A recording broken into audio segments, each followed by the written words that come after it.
is maybe bringing it back to chip, but then that's going to be super hard for the back to chip a offense line. I mean, to chip a defensive lineman like a defensive tackle, because most of them, they're going to be bullying the offensive tackle, and the end is going to be wrapping around. So that running back is going to have to be very patient to be able to see where So it's you're going. still watching this as a defensive lineman, as you're watching film, preparing for a game, not necessarily watching as a spectator trying to enjoy the game. Well, I mean, I am enjoying the game. I'm loving that the defensive line is winning. So, I'm loving that also the Eagles are winning so far. The best of both worlds, for sure. Yeah. So I take it you're pulling for the Eagles. Hey, I'd say to anybody but the Chiefs. So yes, I'm pulling for the Eagles. They always say that there's holding on every play, and you playing in the trenches all the years you did. Is that true? Yeah, that's absolutely true. There was a lot of them. A lot of things that the offense or the refs didn't call because they were running kind of their stripes are a little burgundy and white, Yeah. So I mean, there's things that they definitely missed, and then they called a couple things against the Eagles that it's not a big deal, Sure. So it's a little double-sided, but it doesn't matter right now. The Eagles are winning. Albert, what did you enjoy most about playing the game of football, and what did you miss most once your NFL career was over? Say that again? What did you enjoy most about playing the game? What were some things that you look forward to? I won't say practice, I guess maybe more so game day, but what really stood out that you really enjoyed, and what was maybe the biggest thing you missed once your playing days were over?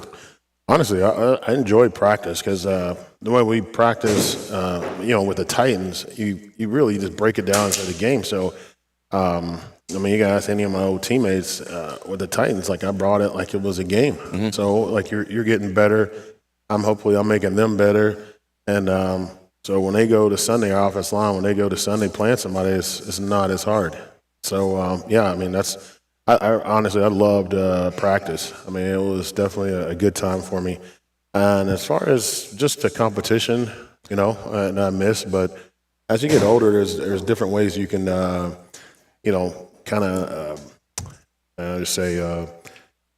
replace that competition as far as the physical part. Yeah. Now, this guy, Lucas Phillips, we've watched him grow up. We've known him a long time. How'd you get to be friends? We kind of got his story, his side of it. I want to get your side. How did you get to be friends with this guy? I don't know. Honestly, I can't remember just the time, but I just remember like us hanging out. I mean, like Lucas is just super chill, cool. Not like he's never treating me like, hey, this is Albert Haynesworth, or this is my friend Albert Haynesworth. He was just like, yeah, what's going on? You hanging out or whatever. So like I would call him and we'd just go hang out. In Nashville. Yeah. You told pretty much the same story he did. Yeah, pretty close. That's pretty much it. Yeah. Coach. When you were at UT, what was one of your fondest memories? Playing against South Carolina. Anytime, because I'm from South Carolina, so it was always beating South Carolina was a big moment. Because the stuff that I went through in high school, or at the end, once I decided I was going to University of Tennessee, and the things that they tried to do to me, as far as like the head coach, the school. I mean, they like tried to suspend me. It was just a bunch of stuff because I refused to take a visit to South Carolina. What are your personal thoughts on these NIL deals and how that's changing college athletics?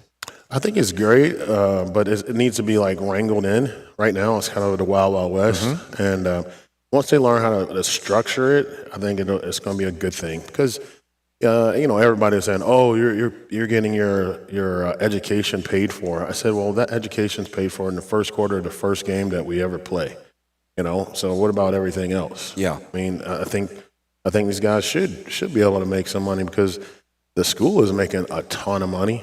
So why shouldn't they? They're putting their lives and bodies on the line, and the NFL is not guaranteed, so they shouldn't be able to make some money. But I think right now it's a little wild and crazy, and I think they need to really learn how to structure it, and it's going to be good. Tom, I think you started to ask this and then backed off of it. What is it that you miss the most about playing football? I didn't say like I don't think I really miss it anymore. It's very hard on your body. I mean, it was definitely fun, but now I'm at a chapter I mean, at a time in my life where it's, there's different things that I want to accomplish. So, I had a great time on the field. Some not so great, but now I was trying to move on. DC Blitz special segment here with Albert Haynesworth, halftime of the Super Bowl. We're honored to have him, former University of Tennessee star and Tennessee Titan.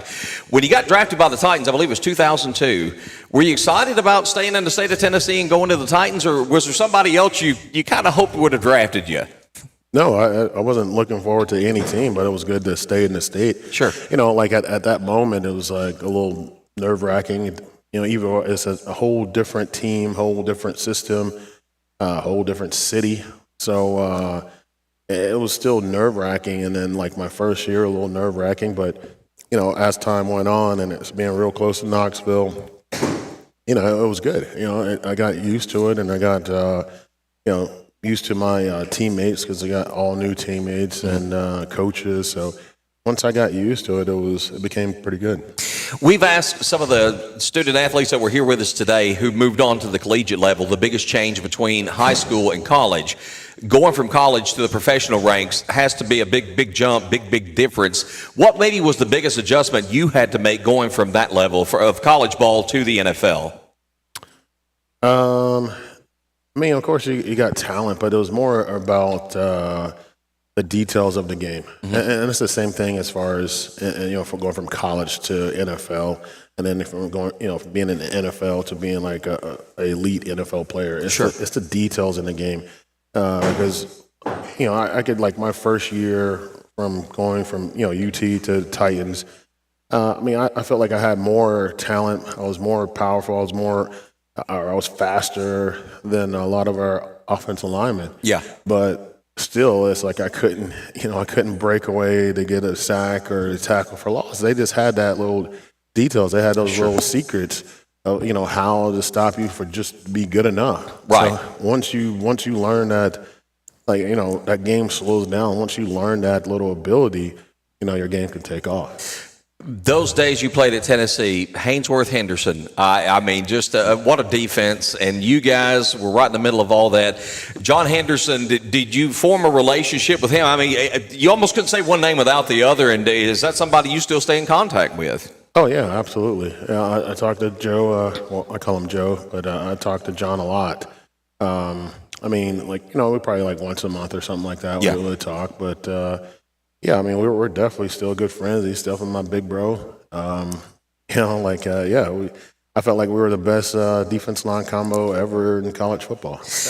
When you look at favorite teammates over the years, you played with a lot of great players. I'm wearing a jersey of one guy that was one of the toughest quarterbacks that I can recall in my lifetime. Who were some of your favorite teammates, guys that you really had a lot of respect for and formed good bonds with over the years? Well, mostly, on my defensive line, of course. You got Javon Curse, you got Robert Smith, you got Randy Starks, you got Tony Brown, you got Kyle Vanderposh, and then also still my brother today that I talk to him all the time is Keith Bullock. Yeah. Those guys are like probably my closest, and then of course Brad Hopkins, who is a great, completely underrated but great offensive tackle, undersized. Yep. He's he was like a big brother to me too. And also me and Zach used to hate each other, Zach Pillar, but now he's like one of my good friends. Trying to think, my time there, I was a young guy, so I didn't really talk too much to Steve. Yeah. But then, Eddie now, as I got older, I talk to Eddie, and I go out to TSU for some of his practices and things like that, try to help some of the guys. Jim Washburn was a tremendous defensive line guy, and a lot of people talked about how great he was over the years, but how tough he was. Did you have a good relationship with him? How tough was he, and how did he help mold your professional game on the defensive line? Oh, me and Wash, great. I love him to death. I still talk to him, whenever I can. He helped me a lot. He just kind of just unplugged me from just being one of those guys, And just it's the attitude, when you play on defense line, it's the attitude and the way he taught a lot of guys. and that's why they excelled. And with me and him, we just click. Sure. In a crazy, wild way, we just clicked, and I mean, he just pushed me to become one of the best ones. Lucas, I'm going to come back to you. You've got to be friends with this guy, and I love the relationship you guys have. You're friends. Again, you don't look at him like, hey, this is my friend Albert Haynesworth. When you talk about this guy being your friend, what would you say to somebody about this guy that really stands out in your friendship, that you really admire about him? Genuine. He's been very genuine in our friendship, and I think that is because we are friends, on a genuine level. Yeah. It's always just kind of been, any way he can help me out, any way I can help him out, we do that, and really we just kind of hang, so. Yeah. It's just kind of been, since day one, it's kind of been real. Yeah. Well, Albert, we'll wrap it up with this. I know the game's about to get started back, and we want you to enjoy that and enjoy your time here in Smithville. How in the world you found Smithville, Tennessee? I have no clue, but we're glad you're here. It took him a while. It took him a while. GPS can take you some really weird places, but what are you doing these days? What are some things you're involved in, and do you still have any attachment to the game of football? Do you do any kind of coaching or any kind of involvement at all with the game?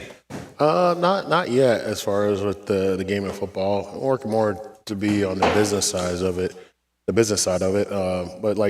today, one thing I like to do is learning how to give back to the community through different ways. So sure. I was telling Lucas how he started, and invited me up to see his new place, Caddyshack, and so I came up and I was showing him, I was like, hey man, there's things I could do through merchant processing, a way of giving back, because that business is very, very dirty. Mm-hmm. But me, I want to partner with my friends and my clients and show them how about giving back to their business, to the community, or however they decide to do it.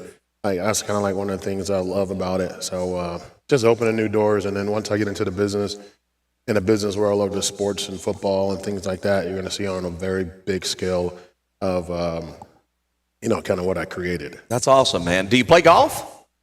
No.